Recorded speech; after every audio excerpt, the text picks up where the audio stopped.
Hey guys, so a new patch is upon us, and that is obviously going to shake things up. And this is a war patch, so it's definitely going to shake the war meta. It happened a lot sooner than it has with war patches in the past, specifically because America Chavez and how she's affected war defense. She's basically made it so you have to mandate 2 matches to everybody if you're seeing 24 of those matchups on defense. So we're going to talk about that. We'll talk about the teams to use against them, why certain teams don't work, a potential kind of gimmicky counter that I'm not necessarily going to recommend, but I figured I'd share it with you guys anyway. We'll talk about its flaws and its upcomings, and then we'll talk about why it's not the end of the world, because it's really not. At worst, this is going to be just a month of pain, and then it's going to be over. But without further ado, let's jump into it. Here we go. We're talking about problematic team number 1. It is, of course, Heroes for Hire. It has been this way for, about a year now. And we have the solutions in game. We know how to take care of them because we've been doing it forever. It is Weapon X and Infinity Watch. Now, the thing about Heroes for Hire is, at certain levels, like that 700-800k range, these 2 teams are your only options. I should be mirroring myself. These 2 teams are your only options, because if you can't kill somebody or at least pull some charges off, they're going to full heal because Iron Fist heals like crazy, and then they're going to get 10 energy from Misty, and you're not going to be able to kill them, and you're not going to be able to clear the Helicarrier if you haven't accounted for all your counters needed for them. Now, Weapon X is the primary counter. Infinity Watch is a good flex if you need to, especially in rooms like Reactor and Bridge. So that brings us to problem number 2.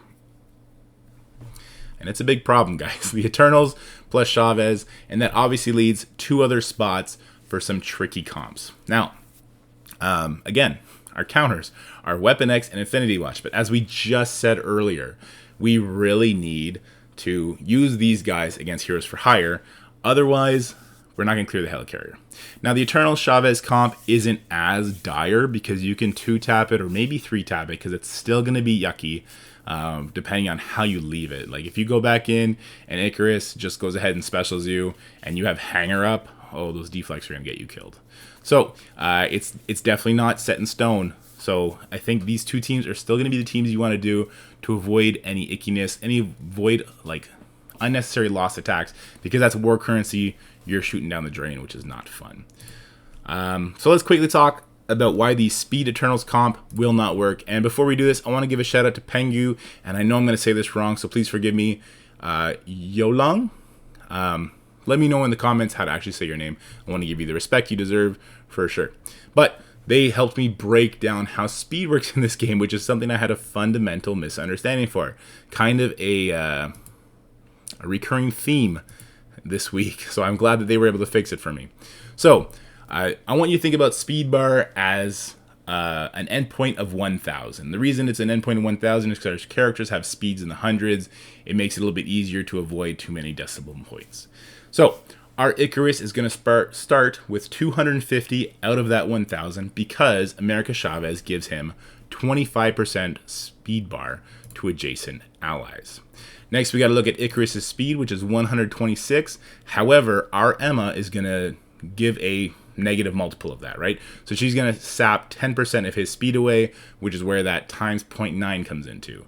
So our equation then becomes 250, which he gets from Chavez, plus 126 times 0.9, that's his speed minus what Emma does, times T. Now T is the variable we're looking for, is equal to 1,000. That's when he's going to get to take his turn. So when we do that equation, we get T is equal to 6.614.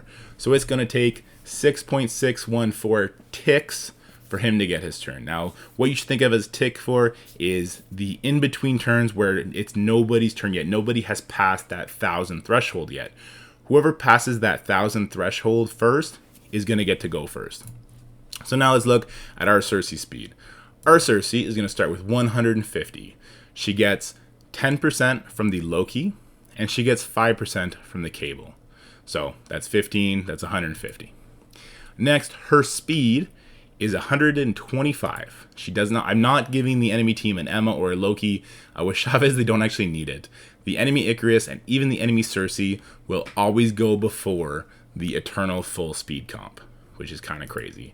So let's go ahead and work this equation out. That becomes our T is 6.8, and because we wanted a lower value of T, because we wanted to hit first, the enemy Icarus goes first. Now let's show what that looks like in practice. Not fun. So I want you to keep in mind, I'm going to show this exact same team in another video we're going to highlight in a bit here. So Enemy Icarus goes, he kills people, activating his second hit, and we get destroyed. And we get destroyed because of that second hit. So that might lead you to believe, like, hey, maybe Black Widow or Nick Fury can help me because they're going to give speed up on spawn. Their speed that they start with, I believe it's 148 for both of them, is not enough to outpace the Icarus. So the Icarus is still going to go first. So though it was a cute idea, it's not meant to be. So we're going to lose if you take that matchup. Don't take that matchup.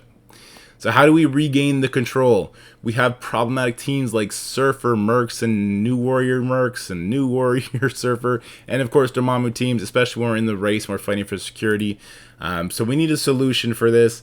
I think the solution is to mandate your teams. Now that's not always easy, so I'm going to show you a crazy counter that I'm not recommending for hardcore war alliances.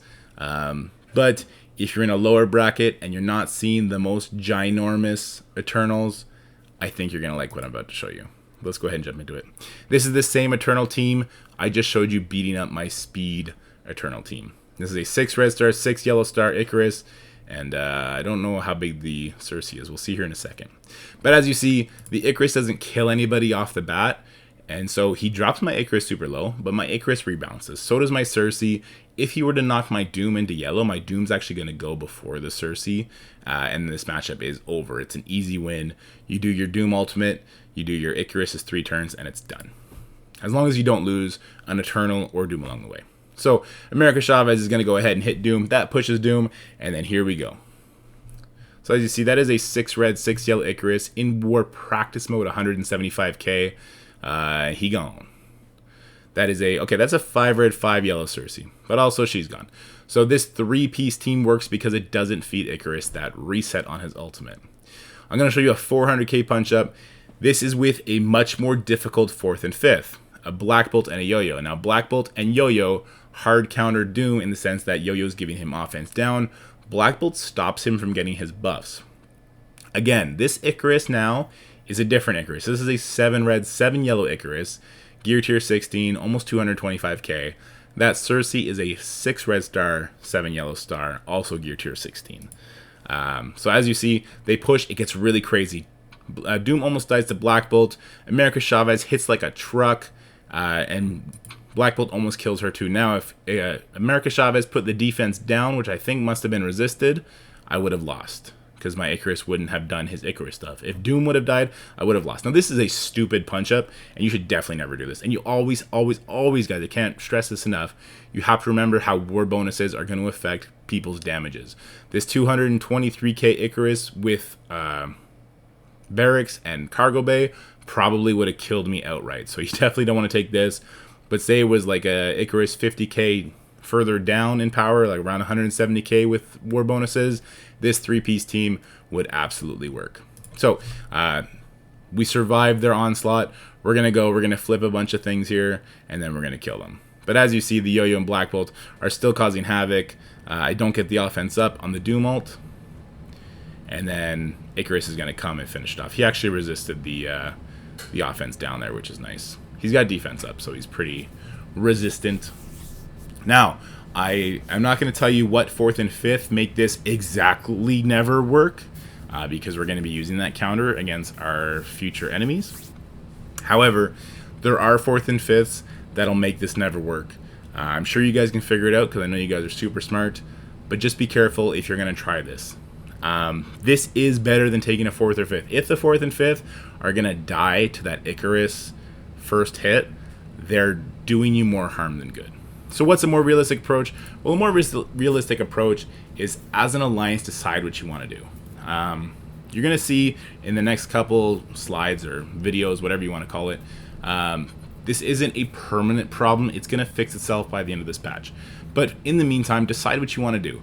You can use your Infinity Watch and your Weapon X to beat those two teams and keep your Eternals on offense. That is going to help you with those problematic teams we were talking about before, like a giant Surfer Mercs team or a big New Warriors team. Well, if you keep your Eternals on offense and you use your Infinity Watch to beat enemy Eternals, then you're going to be able to pick up those easy wins during the race and make sure you're still going smoothly. Maybe you end up having to race the enemies instead of push them to 24 losses. That's kind of the trade-off you're going to have to make as an alliance. So decide if you want to be an offense or a defensive alliance. However, there's good news, guys. Like I was just saying, this problem is going to fix itself. By the end of this patch, we're going to have the Dark Hunters. And the Dark Hunters are going to fry Heroes for Hire. And then we're going to have our Infinity Watch or Weapon X, whichever you choose, to go and deal with this problem. And then we're going to have a flex team. So it's something that's going to fix itself. Anyways, I hope you enjoyed this video. If you did, please like and subscribe. Come check us out on Twitch tomorrow. We're going to be doing a war against Team Superfly, which just had a big merger. Up to their numbers really big, so it's going to be interesting to see how hard they come at us. And then we're going to be doing a tournament, a balanced draft tournament.